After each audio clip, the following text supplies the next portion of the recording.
नमस्कार। हमारा देश और पूरा विश्व आज कोविड-19 की चुनौती का सामना कर रहा है। कोविड-19 अभी खत्म नहीं हुआ है। ऐसे में हमारा फर्ज है कि हम सतर्क रहें। इसलिए जब तक दवाई नहीं तब तक कोई ढिलाई नहीं। कोरोना से बचाव के लिए जरूरी है नियमित रूप से हाथ धोना, मास्क पहनना और आपस में उचित दूरी बनाए रखना। याद रखिए, 2 गज दूरी, मास्क है जरूरी। खांसी, बुखार या सांस लेने में कठिनाई होने पर हेल्पलाइन नंबर 1075 पर संपर्क करें। प्रिय विद्यार्थियों, मेरा नाम रक्षा सिद्दीकी है और मैं शासकीय उच्चतर माध्यमिक विद्यालय निशातपुरा में उच्च माध्यमिक शिक्षक हूँ इतिहास की। तो बच्चों, हमने पहले अध्याय में मानव के कर्मक विकास के विषय में जाना कि किस प्रकार मानव ने नवपाषाण युग के दौरान प्रगति के पथ पर महत्वपूर्ण कदम बढ़ाए और अपने हजारों वर्षों के संचित ज्ञान के आधार पर एक नए चरण अर्थात सभ्यता के चरण में प्रवेश किया। सभ्य और संस्कृति 2 अलग-अलग शब्द हैं, परंतु इसका प्रयोग आजकल समान अर्थों में किया जाने लगा है। सभ्य शब्द संस्कृति के सभा शब्द से निष्पन्न हुआ है, जिसका शाब्दिक अर्थ है समाज, विनम्रता, सुशीलता तथा कुलीनता। अंग्रेजी में इसे सिविलाइजेशन कहा जाता है। तो बच्चों, हम आज प्रस्तुत विषय में एक ऐसी ही समुन्नत सभ्यता के विषय में चर्चा करेंगे।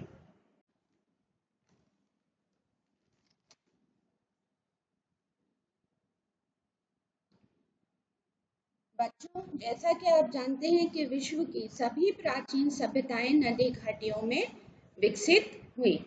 इनके नदी घाटियों में जैसे चीन की सभ्यता, मिस्र की सभ्यता, सिंधु घाटी सभ्यता, ये सभी प्राचीन सभ्यताएं नदी घाटियों के किनारे ही विकसित हुई।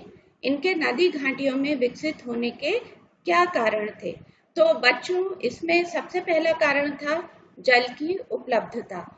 बच्चों, जल हमें कहाँ से प्राप्त होता है? नदियों से, तालाबों से। तो नदियों के से जो जल प्राप्त होता है वो पीने के साथ साथ दूसरे उपयोग में भी लाया जाता है और इससे सिंचाई की जाती है, जिससे नदियों के किनारे जो है फसलें अच्छी होती हैं। यहाँ नदियों के द्वारा सिंचाई की अच्छी व्यवस्था की जा सकती है।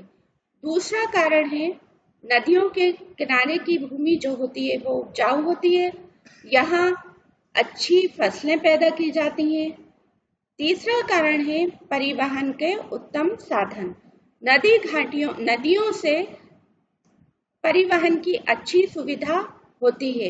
एक जगह से दूसरी जगह नदी परिवहन के द्वारा हम जा सकते हैं। तो बच्चों, यही सब कारण थे जिनके कारण विश्व की सभी सभ्यताओं नदी घाटियों में ही विकसित हुई। मेसोपोटामिया एक कांस्ययुगीन सभ्यता थी। यह सभ्यता अपनी संपन्नता, शहरी जीवन, विशाल एवं समृद्ध साहित्य के लिए प्रसिद्ध थी।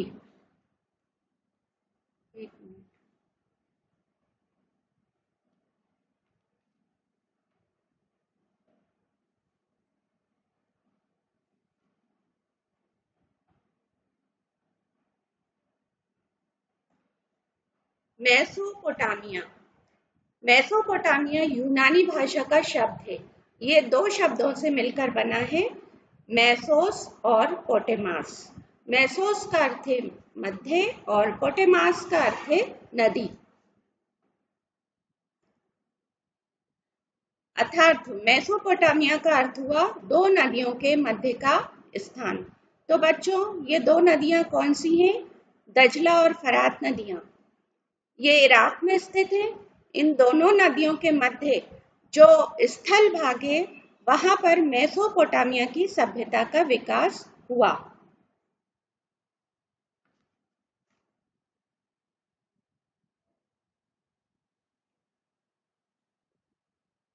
इस क्षेत्र में सुमेरिया, बेबीलोनिया, असीरिया सभ्यता का विकास हुआ।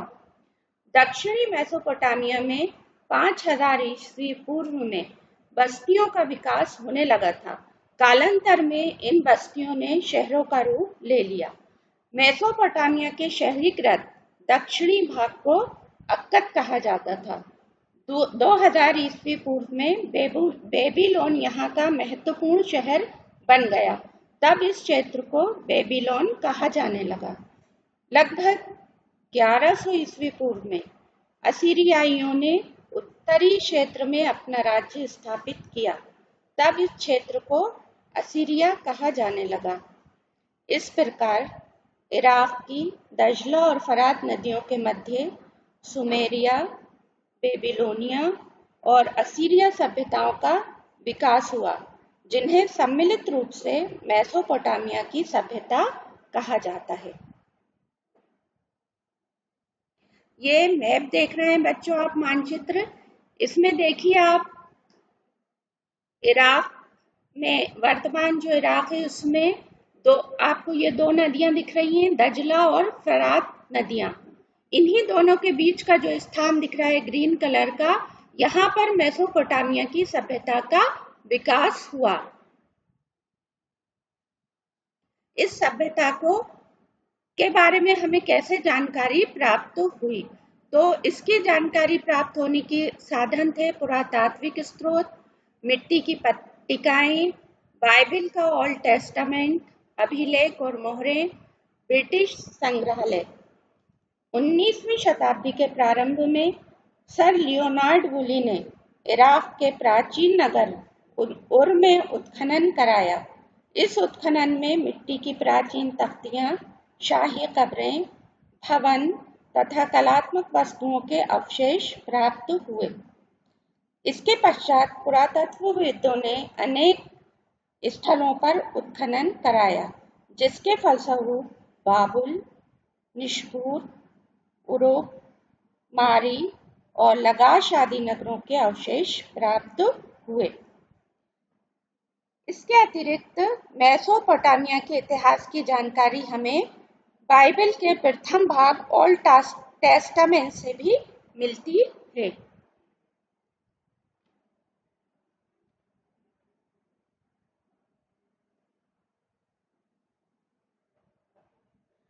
अब हम मेसोपोटामिया की भौगोलिक विशेषताओं के बारे में जानेंगे। इराक भौगोलिक विशेषता का विविधता का देश है, क्योंकि यह एक बड़े भाग में फैला हुआ है। इसलिए यहाँ पर अलग अलग प्रकार की भौगोलिक स्थितियां पाई जाती हैं। यहाँ पर पूर्व उत्तर में हरे भरे घास के मैदान, विशाल पर्वत श्रृंखलाएं और स्वच्छ झरने हैं। उत्तर में इसके ऊंची भूमि है। यहाँ पर स्टेपी घास के विशाल मैदान हैं। ये मैदान पशु चारकों की आजीविका का मुख्य साधन है। इसके दक्षिण में रेगिस्तान है, जहाँ पहली लेखन कला का विकास हुआ।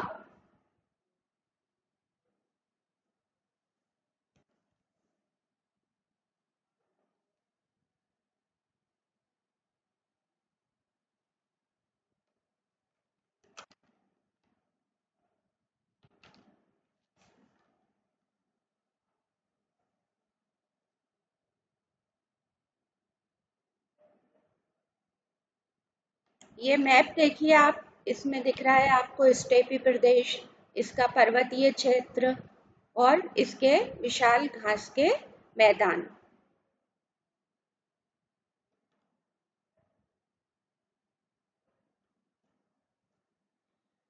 मेसोपोटामिया के प्राचीनतम नगरों का निर्माण कांस्य युग में प्रारंभ हो गया था। कांस्य युग उस काल को कहते हैं जिसमें मनुष्य ने तांबे के साथ मिश्रित धातु रांगे का प्रयोग किया। कांस्य युग की विशेषता ये रही कि मनुष्य शहरी सभ्यताओं में बसने लगा और इसी कारण कई सभ्यताओं का विकास हुआ। जैसा कि आपने अभी पढ़ा, कांसा तांबे और रांगे के मिश्रण से बनता है। मेसोपोटामिया में ये धातुएं दूर दूर से मंगाई जाती थी, क्योंकि मेसोपोटामिया में धातुएं नहीं मिलती थी, इसलिए इनको दूसरे देशों से आयात किया जाता था। कांसे का उपयोग मनकों में छेद करने, पत्थरों की मुद्राएं उकेरने, फर्नीचर में जड़ने आदि में किया जाता था। मेसोपोटामिया के लोग हथियार भी कांसे के बनाते थे।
शहरीकरण के लिए आवश्यक कारण।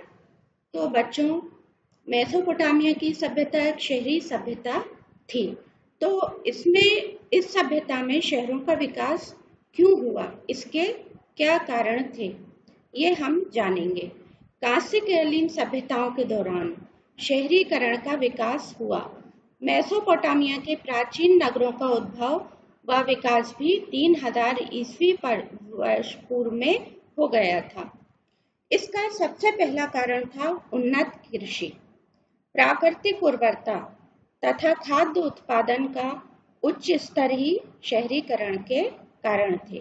बच्चों, जैसा कि मैंने आपको पहले भी बताया था कि नदियों के किनारे की भूमि उपजाऊ होने के कारण यहाँ पर अच्छी फसलें पैदा होती हैं। मेसोपोटामिया में भी दजला और फरात नदियों के किनारे की भूमि उपजाऊ थी और यहाँ पर अच्छी फसलें पैदा की जाती थी। प्राकृतिक उर्वरता के कारण जब गांव अपनी आवश्यकता से अधिक खाद्य पदार्थों का उत्पादन करने लगे, तो कुछ लोग अन्य कार्य भी करने लगे। इस प्रकार शहरीकरण की दिशा में प्राकृतिक उर्वरता तथा खाद्य उत्पादन का उच्च स्तर रहा होगा। जहाँ शहरों का विकास होता है, वहाँ की भूमि का उपजाऊ होना आवश्यक है। खाद्य उत्पादन बढ़ने पर वस्तु विनिमय प्रारंभ हुआ।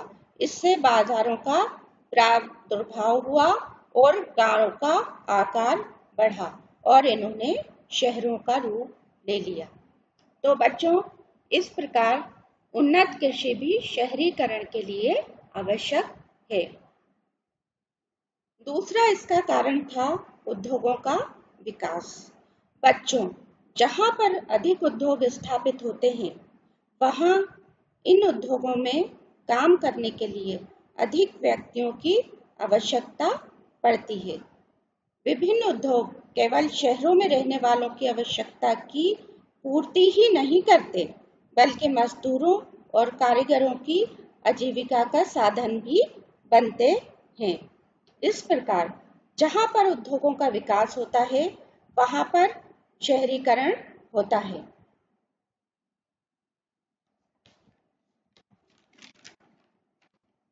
उन्नत व्यापार। उन्नत व्यापार भी शहरीकरण का एक कारण है। व्यापार के माध्यम से ही गांव से कच्चा माल शहरों और शहरों से तैयार होने वाला माल गांव में पहुंचता है, यानी शहर और गांव एक दूसरे पर निर्भर हैं। मेसोपोटामिया में खनिज पदार्थों का अभाव होने के कारण दूसरे देशों से उन्हें आयात किया जाता था और कृषि उत्पादों और कपड़ा दूसरे देशों से निर्यात किया जाता था। इन वस्तुओं के आयात निर्यात के लिए व्यापारिक संगठनों का गठन हुआ, जो शहरीकरण का कारण बना। लेखन कला का विकास।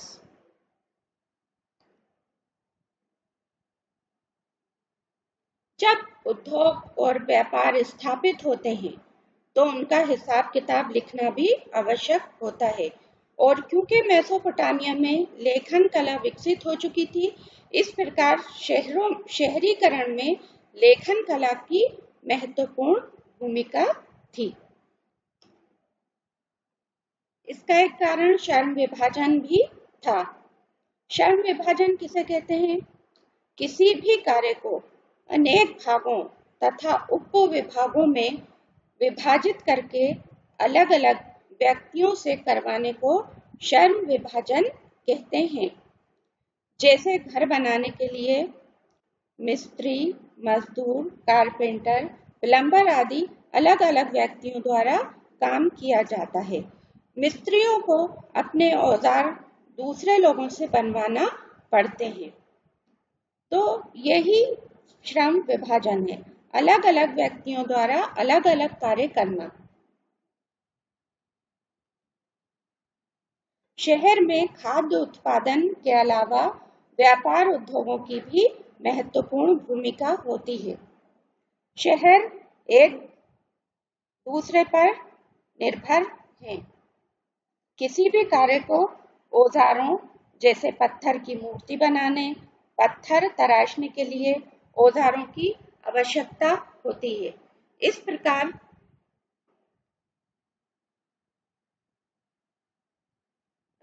ये लोग हर काम करने वाला अपने काम के लिए दूसरों पर निर्भर होता है। शहरीकरण का एक मुख्य कारण मेसोपोटामिया में जो था वो था नदियों द्वारा परिवहन। यहाँ कुशल परिवहन व्यवस्था थी, नदियों द्वारा परिवहन किया जाता था। यहाँ दजला और फरात नदियां थी जिनसे जल परिवहन किया जाता था, और यहाँ जल मार्ग होते थे, क्योंकि जल परिवहन अन्य परिवहन के साधनों की अपेक्षा अधिक सस्ता और सरल होता है। तो यहाँ का अधिकतर व्यापार जल परिवहन द्वारा किया जाता था, और इसी का यह भी एक कारण था यहाँ के शहरीकरण के लिए।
तो बच्चों, आपने जो भी अभी पढ़ा या सुना, इससे आपको क्या समझ में आया? इसके लिए मैंने आपको कुछ प्रश्न दिए हैं, आप इनके उत्तर लिखिएगा।